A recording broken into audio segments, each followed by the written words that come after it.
As a defensive firearm carrier, we want to maximize our time on the range. We want to go there with a great training plan. We want to execute that plan, essentially get the most bang for our buck. One of those key components is to show up prepared, making sure that you have all of your equipment. And before I go to the range, I always make sure that I'm packed, ready to go, so that I show up. I don't forget my holster, my firearm, my ammunition. Yeah, I've done some of those before. So how do I prevent that from happening? I keep a pre-packed range bag ready to go. The only thing that I'll add to it are snacks if I need it, my appropriate firearm that I'll be working with that day, and any ammunition for that firearm. So I just use just a normal day pack for my range bag. Yeah, it's tan and has Molly on it, but it really doesn't scream gun. I don't want people to know that I have a firearm. I want them to just think that it's just a day pack with books or whatever else I may carry in it. That's why I don't have firearms cases. I don't use those little handheld range bags. Those just say gun. And frankly, they're not very functional either. So I can throw this on my back. I can still conduct business. So it's always going to be secured. I'm not going to set it down and forget it once it's on my back. To the bag, I have permanently attached a large first aid pouch. So this has not only a trauma kit in it, but it also has things for all those little whiny little boo-boos that you get, paper cuts, whatever else may happen out at the range. So I'm able to treat pretty much anything that'll happen out on the range with this pack. Also with my pack, I have a trauma kit. So some people call this an IFAK. It's got a tourniquet, it's got chest seals, it has other tools to stop leaks. I learned the hard way, or frankly someone else learned the hard way when I was on the range once. There was a gunshot wound on a range at a public indoor range in Scottsdale that's kind of fancy, and I found out that their range firearm kit consisted of smelling salts and Band-Aids. So didn't feel like that was adequate. Never made that mistake again, so now I always bring a first aid kit with me to the range. My magazines, I have a magazine bag here that's labeled with the type of firearm and the caliber, so all of my Glock 9mm, whether it's a Glock 19 or a Glock 17, all my magazines are in this pouch. Before I show up to the range, I always preload my magazines. Again, I want to make them the best use of my time, and putting cartridges into magazines while I'm on the line is not a good use of that time. To expedite reloading and make my thumbs happy, I use the Mag Lula reloader. They have them for different types of magazines. If you don't have one of these, buy it. Just buy it. Just buy it. Eye and ear pro are obviously very important. I carry a couple different types of ear pro.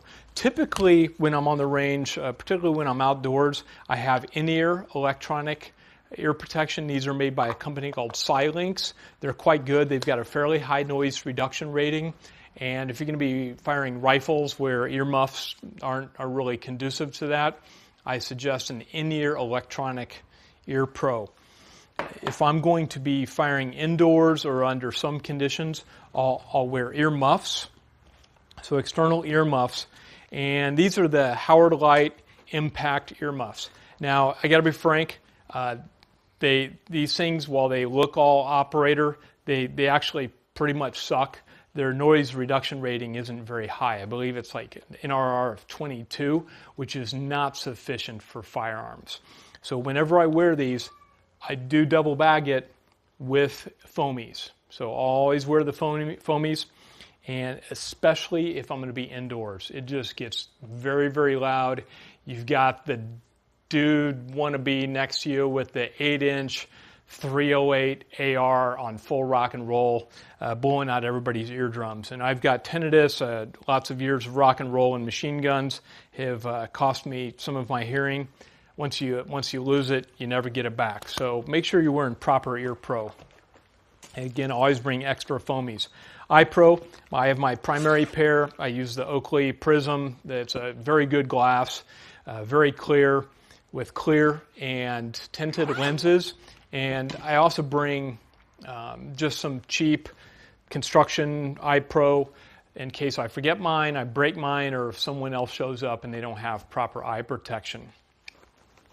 I have a cleaning / repair kit. This is the Otis cleaning kit, and they make them for different caliber firearms or different types of firearms, whether it's a rifle or a pistol. This is a combined rifle and pistol.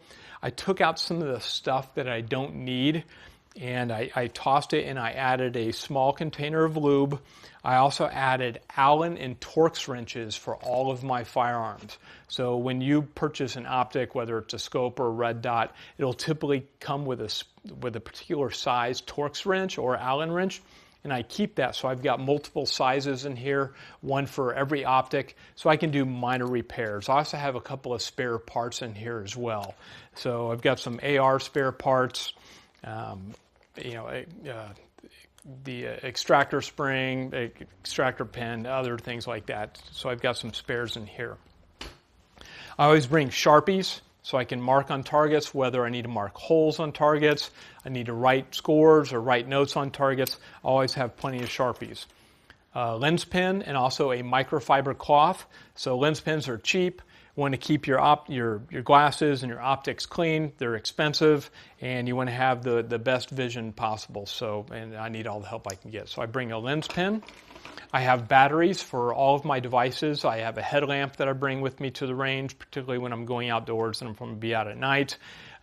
So I've got things for my red dots. I've got batteries for my red dots. I've got AAAs and AA's. So this fits all of my Hearing Pro, any lights that I have, any handheld flashlight, weapon mounted light, it can all be replaced with these batteries here. And I carry them in glow in the dark. These are just plastic battery holders. You can get them on Amazon. These things are outstanding. I highly recommend them. Bring a laser rangefinder.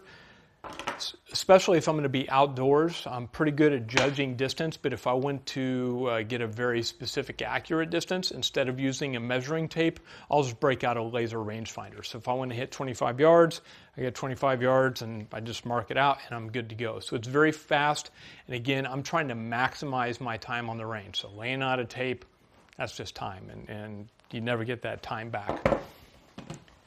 Tape and a stapler, particularly if you're going to be outdoors. Tape is also particularly helpful indoors as well, posting targets. And I have a shot timer as well. Again, I want to get, be able to put my training to a stress test. Time is a good way to stress your training, so I always bring my timer as well. I have a spare belt. I've shown up without a belt, and I've had clients show up without a belt, so I've got a spare belt, a hat, it's a couple other things that I'll bring, but that's my basic load for my range bag that goes with me whenever I go to the range. Your defense is personal. Dave Bremson with SafeMind.